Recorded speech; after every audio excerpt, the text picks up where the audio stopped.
If you're feeling bored with language learning, chances are your overall motivation is also draining. That's why in this video, I'll be sharing 25 exciting ways to spice up your language studies so that you can improve in your target language all whilst having fun. These tips can work for any language, and beginners, I've included a few extra tips which I'll share to ensure that you can keep up and still have fun as well. So let's get started. If you enjoy having a good laugh, watch a comedy show in your target language. You can find them on Netflix, YouTube, or even in person. There's this bilingual English-French comedian, Paul Taylor, and he actually came to Australia to perform his live show. I went and had so much fun, got a chance to practice my listening skills. I'm planning to go to Europe next year, and I can't wait to go to more comedy shows in person. Now, an extra tip for beginners. One of the biggest blockers that I've found learning German as a total beginner has been not understanding enough initial vocabulary for an activity to be fun. So to still get access to more advanced content whilst also not demotivating you entirely, turn on those subtitles. And if you want to see the dual subtitles in your target language as well as in your native language, I recommend a Chrome extension called Language Reactor. But subtitles, that's the way to go.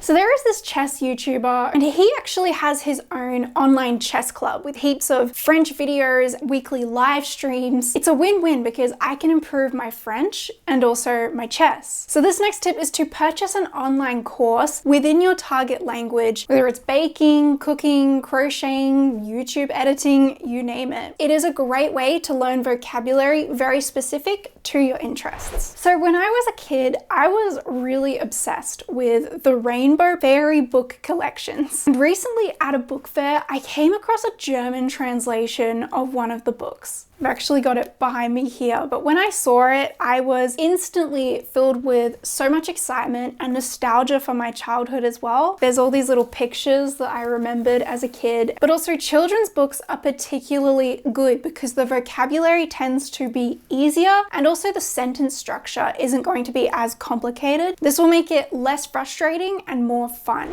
For more of a challenge, get a translation of your favorite book or a book you really enjoy, and to make this more accessible for all levels, I especially recommend getting an ebook. Whilst I do love a good physical book, when I come across a word or even a whole sentence that I don't understand, I have to stop what I'm doing, grab my phone, open up Google Translate, sometimes Reverso, type in the word, and then go back to my book and reread the sentence to make sure it actually makes sense. This has ruined my flow many times in the past and just completely taken the fun out of it. There is an application called Link, which I've done a whole separate video on, and I came across this article where for many ebooks, you can import them into the app and then read the ebook from your phone or from your laptop. But what I love about the app is that it allows you to tap on words and also translate whole sentences and save vocabulary for you to review and do flashcards later on. I've been reading a French translation of a Cathy Glass novel in this way, and I have been really enjoying it. I will leave a link to get a free trial of Link in the description below if you're interested. So following on from the Link app, there are dozens of language apps out there that can make language learning so much more fun and accessible. Link is of course my favorite, but it also includes a whole bunch of short stories which are very beginner friendly and quick and easy to consume. For this next one, purchase some kind of journal with prompts in it in your target language. So I have the Metamorphose journal by Constance at Essentiel Journals. It is a self-development journal, but I'd mainly suggest looking on Etsy because you can get a lot of digital as well as paper options for journals in lots of different languages. Now, sometimes language learning can feel a bit dull, not necessarily because of what you're doing, but because of where. If you're just always in the same place, things can get a bit mundane. Go to a cafe, a library, or even a friend's house for a bit of a change up, and this will make it an exciting study session just because it's something different. Another creative way to combine reading with your target language is to go to your local library and specifically go to the international section. I found that sometimes it can be so exciting just looking for new content to consume consume. And the range of international books might just surprise you, even at some of those smaller libraries. Similarly, check out local book fairs near you. In Australia, we have the Lifeline Book Fair, which comes around a few times a year. I just love going through the French and the German sections. So if you're an extrovert, you'll particularly love this one, but I'm a socially anxious introvert and I still enjoy this, and that is to go to a local language meetup in your area.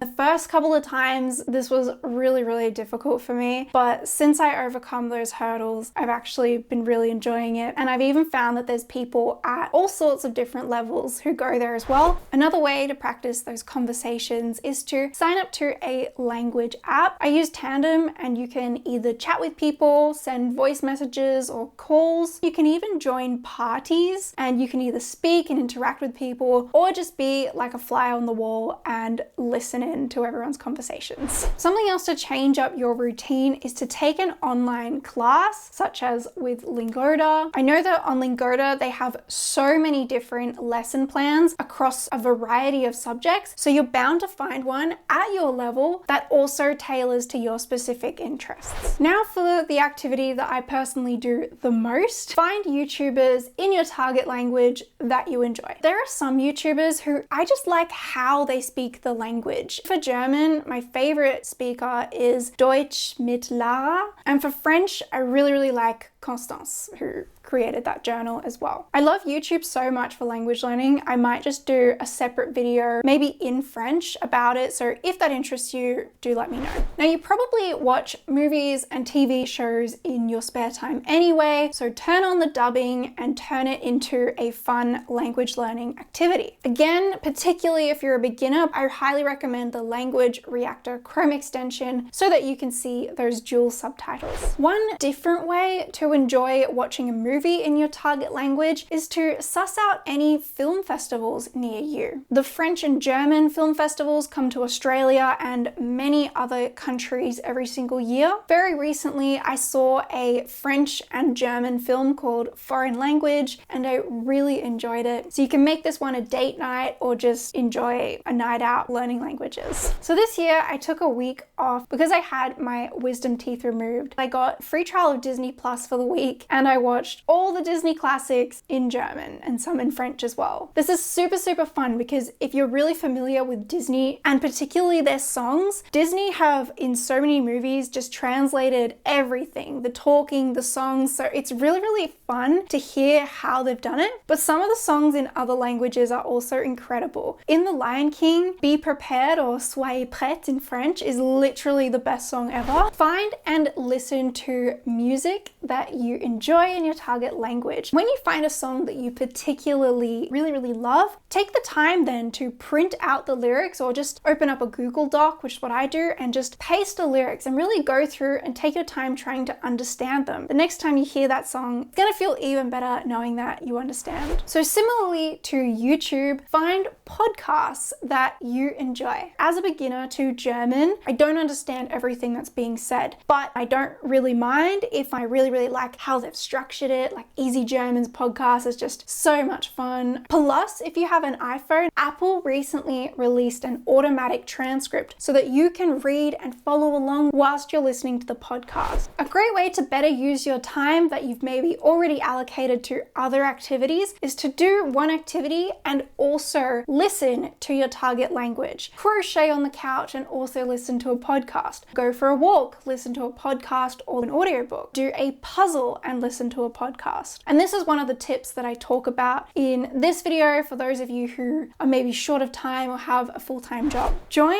an immersion program. Last year I went on a French immersion program within Australia. They're typically structured programs that combine lessons with fun activities. For French, I know there's loads of these programs in France specifically, but I was surprised to find one in Australia as well. So it's worth looking up if there's one in your country as well, because it was kind of like a mini holiday just in French. Play games in French. Scrabble is a board game classic, but you can also, for virtual PC or console games, see if you can change the language. Also research board games that have been published in your target language. For example, there's like French crime games and tons of other ones as well. well, or just take your existing games and make them French. At one of the meetups that I went to, someone brought along 2 games. One of them was Can of Worms, which is where you read like a statement and then you have to state whether you think Australia agree with that statement. What we did was we would read the statement, but we'd have to translate it into French, and then everyone would kind of give their opinions, and it was a really, really good prompt for discussion as well. The second game was that there were these dice with some pictures on them, and you'd roll the dice and you have to come up with a story or like predict somebody's future. So that was really fun because again, we did it all in French. And for another idea, maybe even host a language games night in your target language with some fellow learners or even natives, just depending on who you know.